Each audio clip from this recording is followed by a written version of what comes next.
My friend is an absolute maniac. He's turning 21 next month, and for his 21st birthday, he wants to run 1 kilometre for every year that he's been alive. So that's 21 kilometres, 13 miles.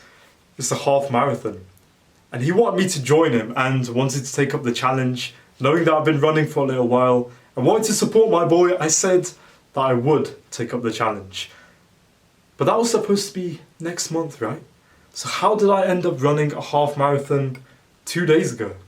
I see, about 2 weeks ago, I was on a call with another friend of mine, and we were just catching up, talking about stuff that we've been up to, talking about life, and he mentioned something. He mentioned that around 2 weeks from then, him and another friend of mine were going to take part in a proper half marathon race. And I was thinking, look, I'm going to run a half marathon anyway. I've been living a lot of these same days on repeat. I love to have an adventure, a challenge, a new kind of experience, and this would be an amazing opportunity, it would be an awesome experience. I thought, you know what, man, I might as well try this. So I asked my friend if I could join him. He was completely down, and my other friend was down as well. And I booked the event. And 2 weeks later, 2 days ago, the day for the half marathon arrived. Now you see, my name is Paras. And for a very long time, I used to have a mind that would be against me. It used to be my worst enemy. But I realized that if I could have my mind be on my side, if I could make it my best friend, have my thoughts serve me, and be able to trust it and have that control and freedom, then I could act in the real world to create my dream reality, to create the life that I always wanted. So that was my mission. I take action in the real world. I share those lessons with you so that you can fast track and skyrocket your own progress on that path. And if that sounds good to you, then make sure to subscribe to stay on the right side of YouTube. Now let me tell you the full, unfiltered story of this half marathon. So 2 days ago, it's the day, and I got up nice and early. I run best when I'm mostly fasted, but today I had 2 tangerines and I got my pre-workout ready. And now we're heading off to the event venue where it's going to take place, to the racetrack. And as we're getting there, we thought we were getting there early, but as we approach the turning into the event venue, there's like 50 cars, man.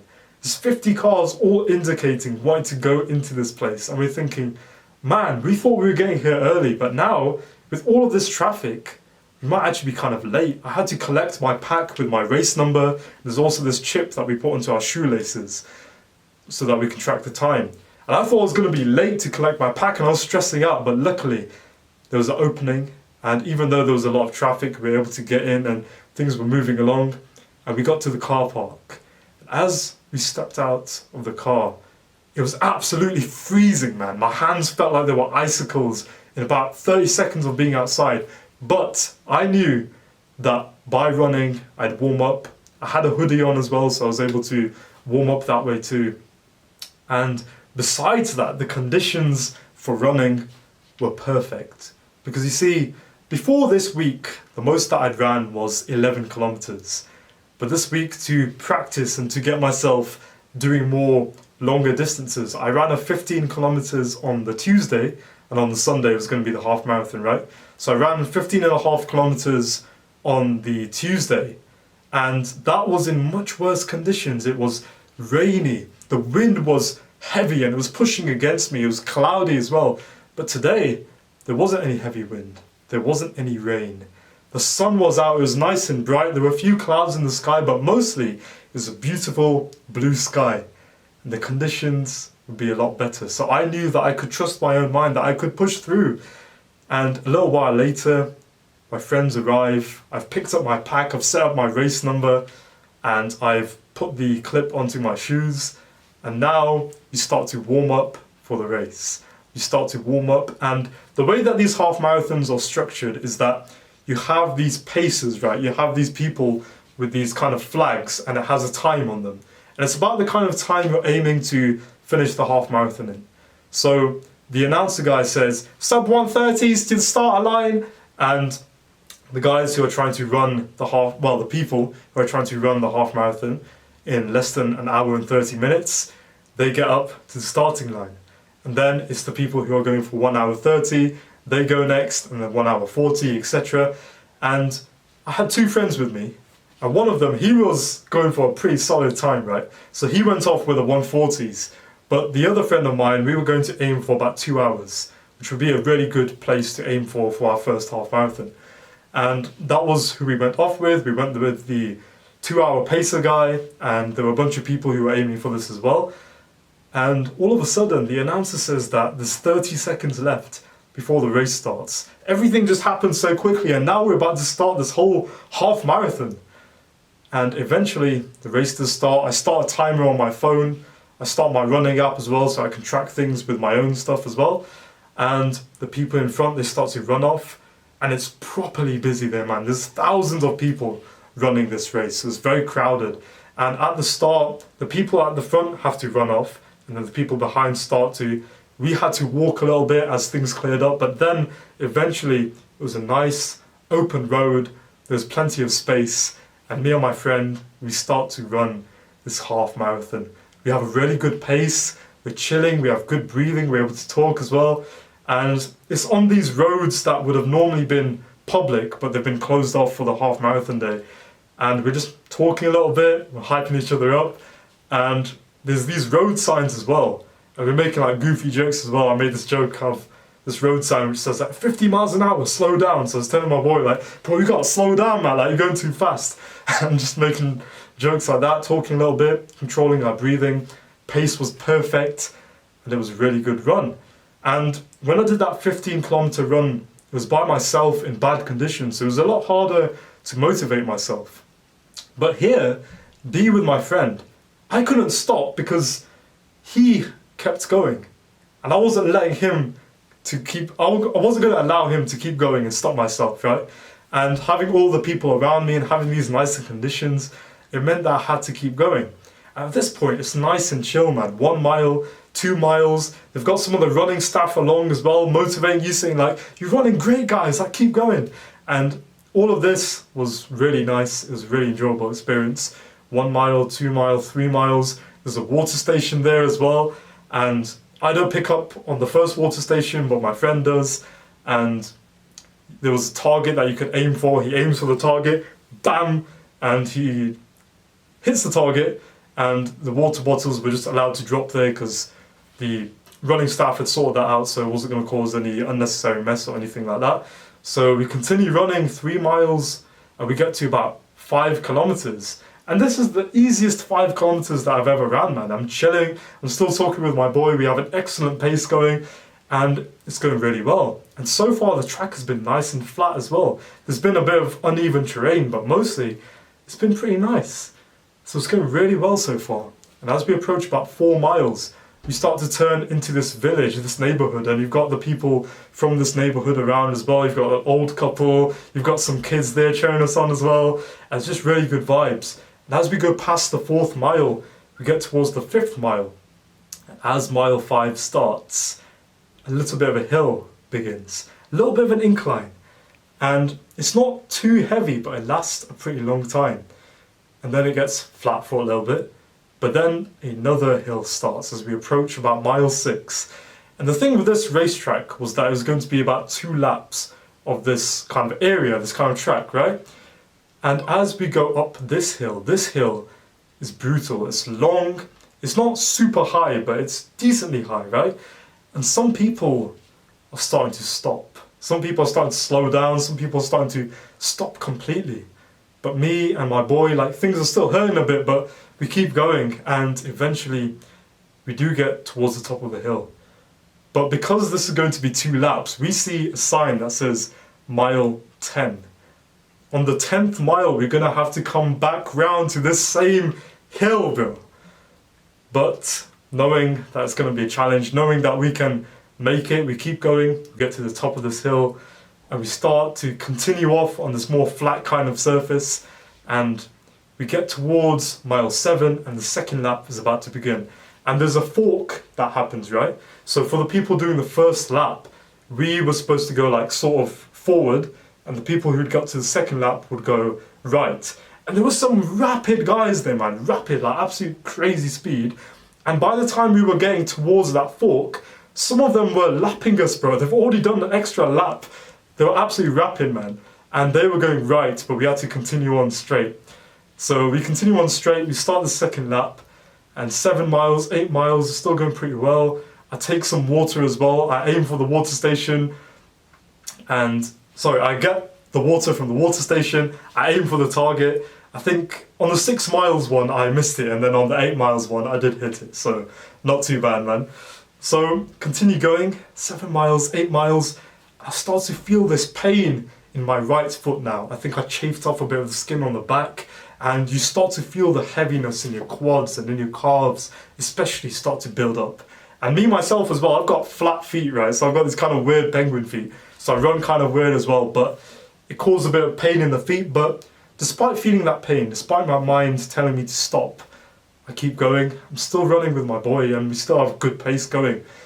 And he has these like gels that he was eating while drinking or whatever, and he was getting bursts of energy from those, and he started to speed up sometimes when he had those. You start to feel that momentum, feel that flow. And I was starting to feel it too, but not so much as he was, not as much as he was, and not getting that same kind of pace. For me, it was more about just getting into the flow of it, feeling that numbness and also feeling that kind of presence with the moment.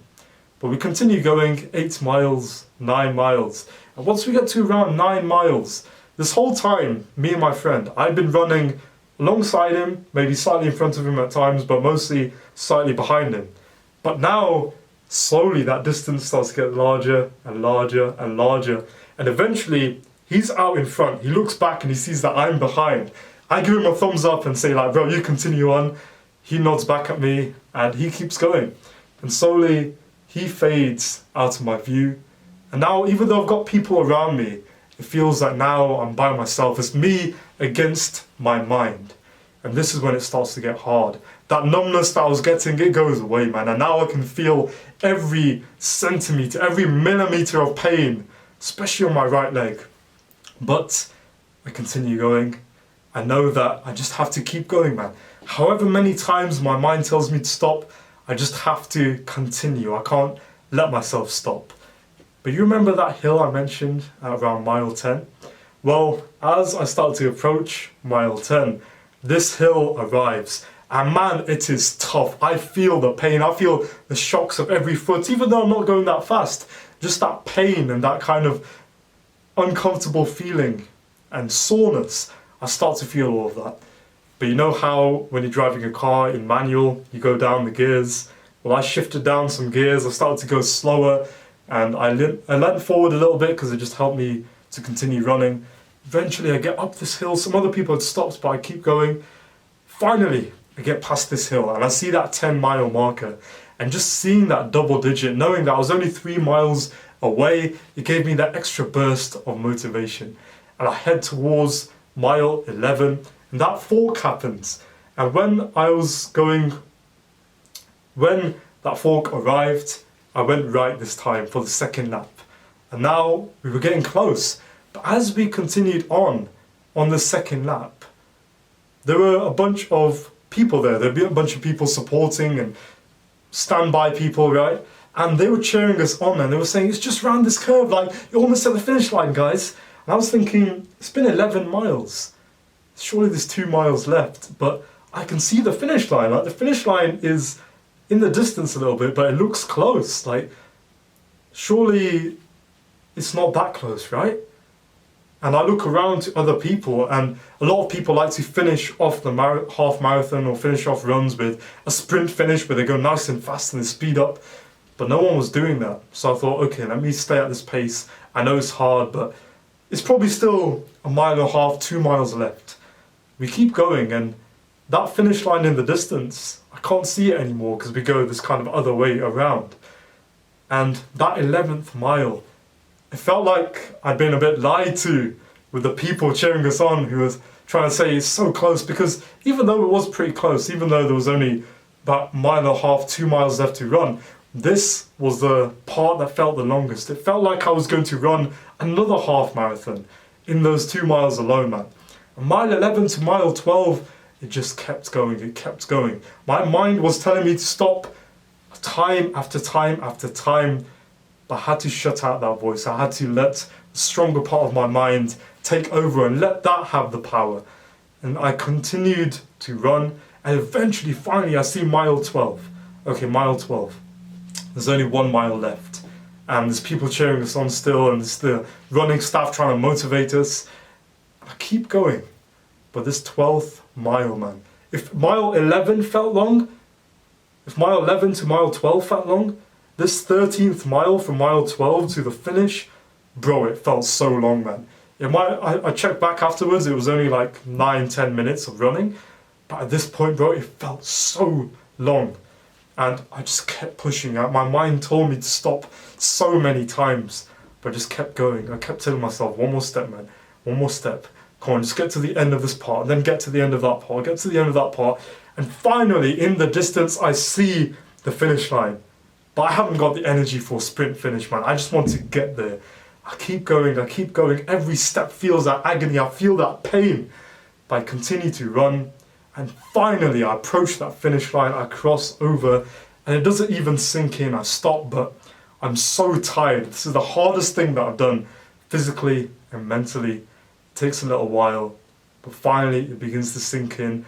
I meet up with my friends, and if you remember my faster friend, he absolutely banged it out, man. 1 hour and 34 minutes he finished in. And then my other friend, he managed to beat the sub 2 hours, he managed to get 1 hour 58. And I finished with 2 hours, 4 minutes and 11 seconds. It's slightly slower than that 2 hours, but honestly, I was really happy with this. My other 2 friends were a little bit more trained than me. One of them was pretty similar, but being able to accomplish this, man, it was such a challenge, but it was an amazing experience. And I finished that, and I went off with my friends afterwards. We got some food, some lovely food, and we just had a really nice rest of the day. So that was my half marathon story, and I just want to share that with you because no matter how many times your mind might tell you to quit, you can make it happen. You can have that control over your mind, and you can make all of that a reality. Now, if you want help from me, there is absolutely free one-on-one coaching in the description. Now, I might as well tell you about this now, that I'm going to be ending this on the 31st of March. The reason for that is because when I started this, it was a lot of the OGs, awesome guys that I have calls with. But the thing with setting something as being free is that you don't really sacrifice something if you get something for free. And subconsciously you feel like it doesn't have value, right? Even though it is valuable, you feel as though it doesn't have value. If people pay for something, they feel as though they get more value out of it, they're more invested. And I found that over time, the people that did book, it was less people, even whilst I was getting more growth, it was fewer people that were booking, and a lot of them just wouldn't show up.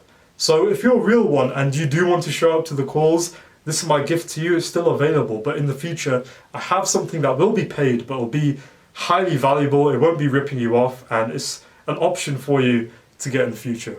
But in the meantime, if you do want to speak to me, it's completely free one-on-one coaching in the description. I'd absolutely love to speak to you and help you to achieve this kind of mental freedom and share the lessons that I've learned with you. I hope that you found this video valuable, and as always, remember, bro, keep improving.